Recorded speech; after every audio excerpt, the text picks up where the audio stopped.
Tremembé é o endereço de quem não sobreviveria em outra penitenciária.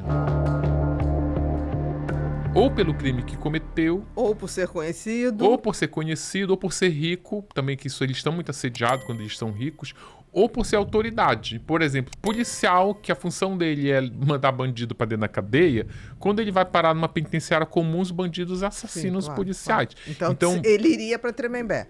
Se fosse o caso. Teve um prefeito que foi. Teve, o ex-prefeito, Assis Filó, que era de Ferraz de Vasconcelos. Exatamente. E os ex-policiais que cometeram crimes vão todos para Tremembé para não serem mortos na penitenciária comum. Como lá só tem criminosos não profissionais, criminosos do tipo um Roger Abdelmaci, um Robinho, um Thiago Brenan, não é uma ameaça para ninguém. Uhum. E aí esses policiais estão todos lá. Ex-policiais municipal, estadual, federal e militar. Todos estão lá. Uhum. E aí o Lindenberg, ele se torna esses policiais se tornam uma ameaça velada para ele, porque no crime dele, como foi a dinâmica do crime do Lindenberg? Ele sequestrou a Eloá, sequestrou também a amiga lá, Nayara, que ficou junto. Isso. E aí ele ficava negociando com os policiais. Uhum. Quando o negócio chega... Ele tem uma ligação que ele faz para os policiais, quando já estava 100 horas de cárcere privado lá, ele fala assim, doutor, eu não sei... Tem uma vozinha, lembra? Tem um anjinho, eu tô conversando com o anjinho e com o diabinho. Olha, o diabinho tá ganhando. E aí eles encaram isso como uma ideação suicida. Olha, não tem mais negociação. Esse cara... E ele falava que ia matar as meninas, depois ele ia se matar. Não tem mais negociação. E aí eles invadem o apartamento, mas o Lindenberg saca pelo movimento que vai ser invadido, ele empurra um móvel de madeira para a porta, e aí a polícia, quando chega lá para arrombar aquela porta, não consegue, tempo. E aí eles botam uma bomba, estoura a porta com uma bomba. Só que aí nisso, que o Lindenberg não virou a arma e mirou para Eloá e atirou. Ele levou um susto com a bomba e saiu disparando a erma. Ele solta 4 tiros. Ou 5, se eu não me engano. 2 pegam na Eloá, um na cabeça e um na virilha. Um pega de raspão na mão da Nayara e raspa o rosto dela.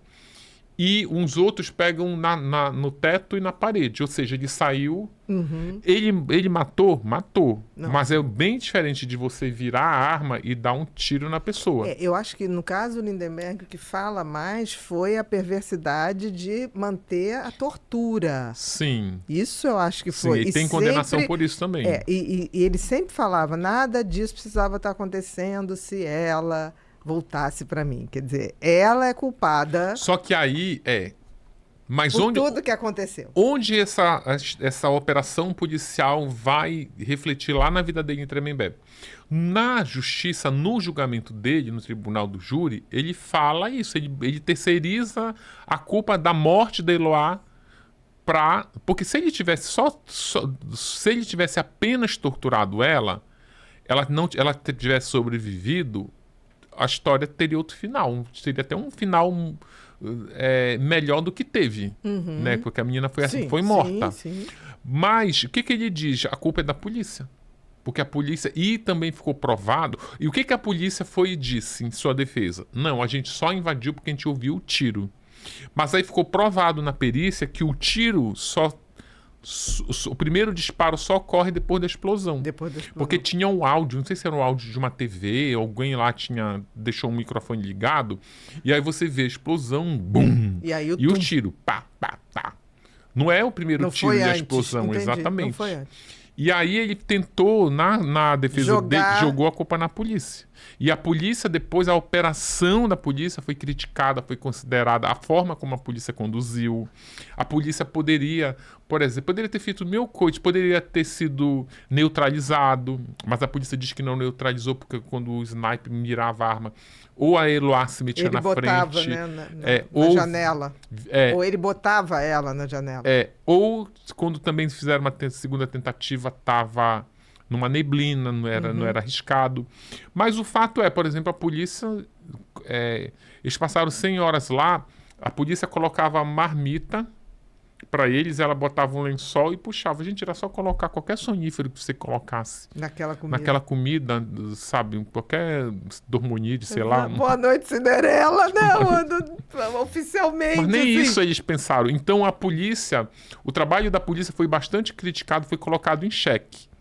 E aí, quando ele vai para penitenciária, ele ainda vai com esse discurso de que eu tô aqui porque a polícia Injustamente. no meio dos policiais.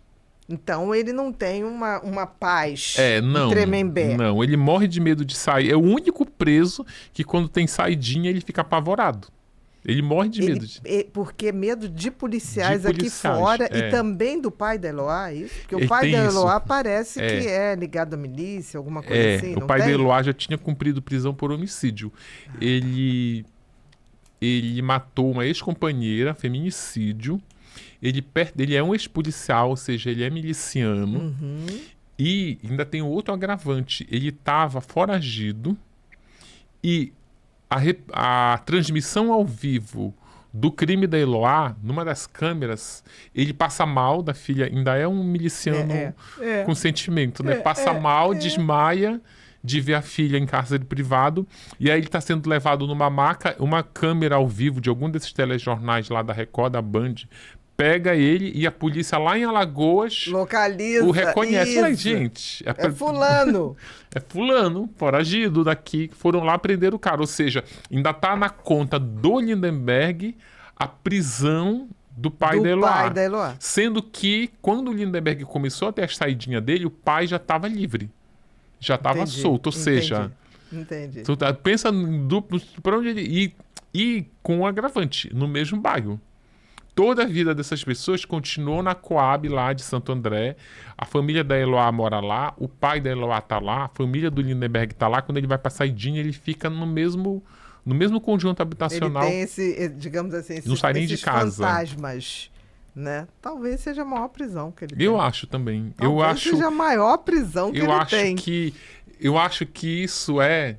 Porque também, depois que eu virei roteirista, eu fico com o pé na dramaturgia, né? Eu acho que isso também é mais uma camada da punição dele, do castigo. Com certeza. Talvez seja a maior camada, né? Bota o livro aqui pra gente, Gu, porque o livro que gerou a série, né? Tá aqui, eu amei essa capa. Suzane, Robinho... Thiago Brenan. E Thiago Brenan, né? São os três. Você chegou a conversar com eles? Não. Tudo em cima de documentação. Eu mandei uma carta para o Thiago Brenan, ele não recebeu, ele devolveu, botou lá devolvido pelo remetente. Eu já tinha feito umas matérias lá sobre o caso, então acho que ele não gostou muito. O Robinho, eu conversei com os advogados, com o advogado dele, com o advogado da esposa. É porque a biografia não autorizada não é muito interessante. Mas porque você vai em fatos do próprio... Eu pego os depoimentos deles. Então a voz que eles têm no livro é que eles disseram lá no tribunal. É o que foi dito. Porque eu já sei que eles se dizem...